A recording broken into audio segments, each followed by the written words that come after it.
Yep. As I always say, ain't nothing new under the sun. So I got a little something for y'all today, and we're actually going to call this new series SEIU No Woman Protected. So the only thing I ask is that y'all show a little grace and please watch the video to the end. I know the parts while I'm just reading the articles can be a little lengthy, but there is a purpose and a method to this madness. This is diabolical. So we ask on this one, could you please like, comment, subscribe, and share? So with that said, we're going to run them clips, and after that, we'll spin the block. All right, ladies and gentlemen, we're going to get straight to work. Pardon me. So as you can see, I have an article written by Samuel Coleman, January 22nd, 2021, Freedom Foundation. SEIU has a sexual predator problem. Now, you may remember back in 2017, an expose by BuzzFeed revealed that SEIU International had an issue with sexual harassment under public scrutiny. SEIU fired two of its senior staffers. Sahara Wali, a spokesperson for SEIU, said, "We know that progress does not stop with these personal actions alone. President Mary Kay Henry has taken important steps towards ensuring that our workplace environment reflects our values and that all staff is respected. Since then, we haven't heard much about SEIU when it comes to a struggle to keep sexual predators out of their ranks. That's until this website went live." Me Too SEIU details multiple allegations, victim stories, and solid sources when it comes to SEIU's continued difficulty in rooting out sexual predators in its ranks. Unfortunately, this is an issue that an outside observer appears to be within SEIU as an organization. Take SEIU 721, for example, which more than 650 members fled after the Freedom Foundation informed them that they had the right to leave. Believe it or not, a gentleman named Martin Manteca, who works for them as an organizing director, had been accused by 16 women of sexual harassment. He was described by his co-workers as an absolute sociopath and such a terror. Another said he's toxic, absolutely toxic. According to depositions, Manteca not only sexually harassed women in the workplace, but would become physically confrontational. So why does a sociopath like Martin Manteca have a job, representing union members and being paid upwards of $130,000 a year? Simply put, SEI's actions suggest that it doesn't care. The union may pay lip service to important causes such as the recent Me Too campaign to root out powerful sexual harassers, but its leaders demonstrate no real interest in participating. We can say that because Martin Manteca is the only SEIU staffer about whom public accusations have been made. Here's a full list according to MeTooSEIU.com. Stan Lyles, Vice President, SEIU, Healthcare Workers West. Marcus Hatcher, former SEIU United Healthcare Workers West, Kaiser Permanente Division Director. Dave Reagan, SEIU Vice President, President of SEIU United Healthcare Workers West. Kokri Ben Said, Hospital Division Director, SEIU United Healthcare Workers West. Pedro Malav, former staff member, SEIU 32BJ. Tyreek DPP Lee, Sr. And never mind. Former Executive Vice President, SEIU 1199, United Healthcare Workers East. Now, no, he says former Executive Vice President. That's now because he is currently your Chief Information Officer. Yeah, that means he's got access to everyone's data because he's the man that runs the pewters. He keeps the pewters putin'. Martin Manteca, Organizing Director, 1199, Local 721. Scott Courtney, former Vice President, SEIU. Kendall Fells, former Organizing Director for $15, SEIU. While some of these people have since been fired or resigned under pressure, several are still there. Tyreek DPP Lee. One, in fact, was given an award by his union. Tyreek. Manteca, the sociopath, who would become physically confrontational with people who tried to stand up to him, was given the Heart of the Union Award by SEIU 721 back in 2019. Regardless of whether you're a union supporter or not, we can all agree that SEIU 721 shouldn't be protecting people like Manteca. And if you're one of those Dues payers wondering what you can do to stop your money from protecting accused sexual predators? We encourage you to visit www.optouttoday.com to explore the ability to cease due payments. And the reason I'm really touching on this is because it's fucking diabolical. Again, no woman is protected. Because you tell me, how can women in this union be protected when the women with the power to protect them protect the predators that hunt them? Yep, this rabbit hole gets deeper, y'all. Payday report covering labor and news desserts. SEIU Prez knew of sexual misconduct and personally promoted staffer anyhow. Another one by Mike Elk, December 11th, 2019. More than a year-long investigation by Payday Reports reveals the top officers of the 1.9 million member SEIU, including President Mary Kay Henry, may not only fail to take action against sexual predators in its union, but have actually promoted some men after being accused of sexual misconduct. Exclusive interviews with dozens of union staffers, as well as court documents obtained by Payday Report, show that SEIU has not only failed to take action, but often retaliated against whistleblowers. Sounds familiar, right? Karma's a bitch. Isn't that right, Veronica? Isn't that what you told the member, ma'am? Online, I might add. We got the receipts and the screenshots. Anyways, a review of the cases of 6 men who are accused of sexual misconduct and still employed by the SEIU paints a troubling picture of a union that has been plagued by sexual misconduct scandals. In October 2017, SEI President Mary Kay Henry's right-hand man, Scott Courtney, was forced to leave the union following a BuzzFeed story revealing that he had engaged in sexual misconduct.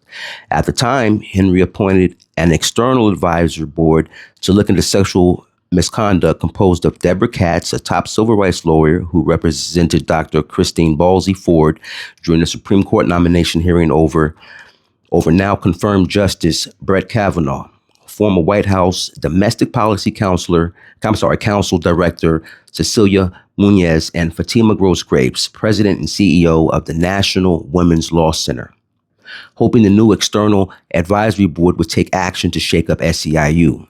A former SEIU staffer fired off a memo obtained by The Guardian to SEIU President Mary Kay Henry and SEIU Ombudsman Kimberly Sanchez,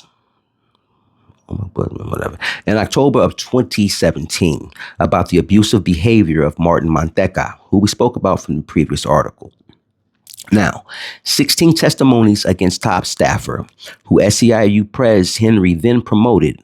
Manteca served as an organizing director for the 95,000-member SEIU Local 721 in Southern California Public Service Workers Union. Over a several-year period, Manteca has been accused of inappropriate behavior and retaliation by multiple junior staffers who said they felt pressured into sexual relationships with Manteca, then banished to an undesirable assignment if they rejected his sexual advances. In the spring of 2016, a former SEIU staffer told SEIU International that she had reported to SEIU that Manteca sexually harassed her. The report was not the first time Manteca had been accused of sexual harassment. However, the staffer said that she felt she was retaliated against and transferred to a more remote locale.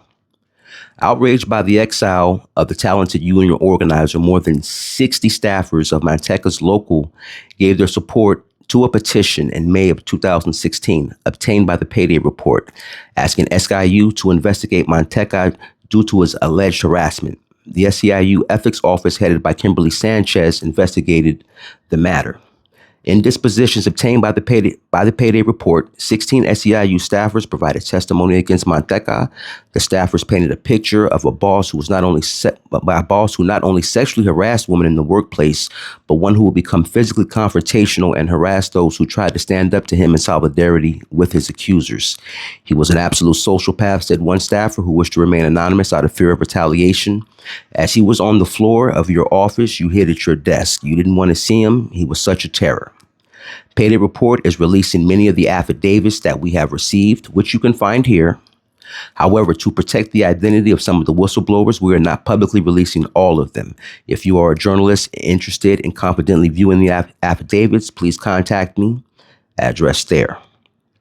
I'm going to go ahead and link this in the description for those who want to continue to read it, because like I said, it's a long article and it gets very, very deep into what's going on.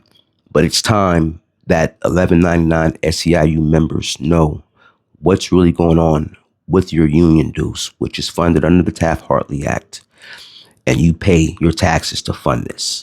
Also understand who all is paying union dues and who's not, and who's being used. This is our union.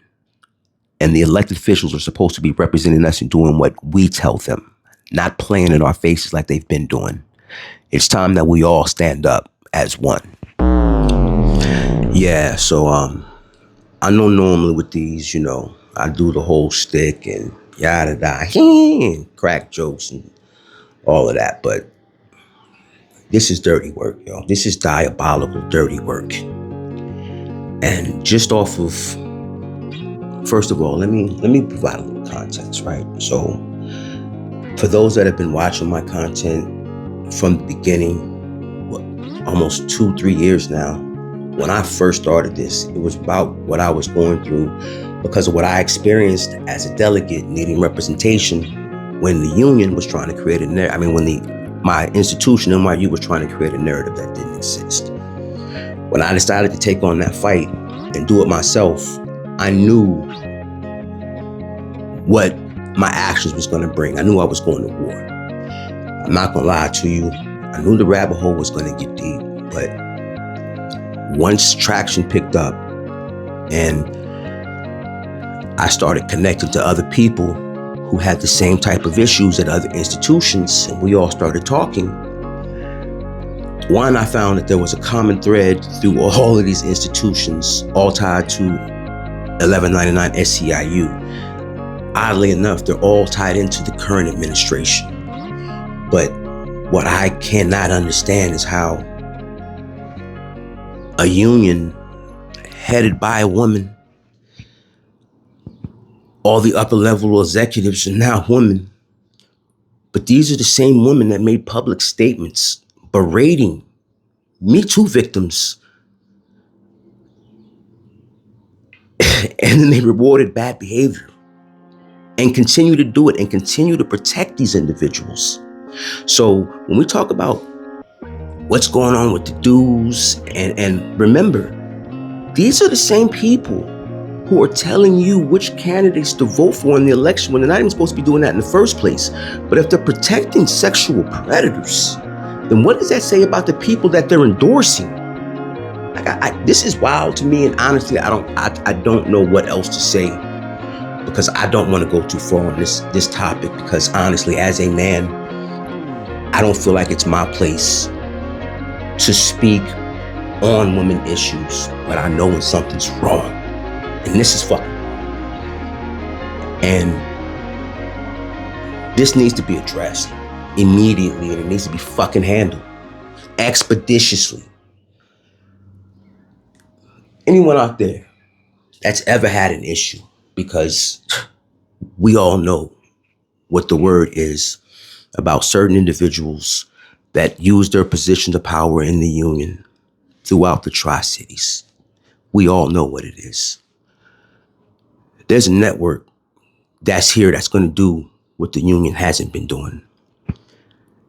And this is wild, but realize, transparency forces accountability. Y'all keep your eyes to the stars, keep your head on the swivel. And like I said, it's clearly no woman protected at SEIU. Diabolical den of demons, aka the Viper's Pit. Y'all be safe out there.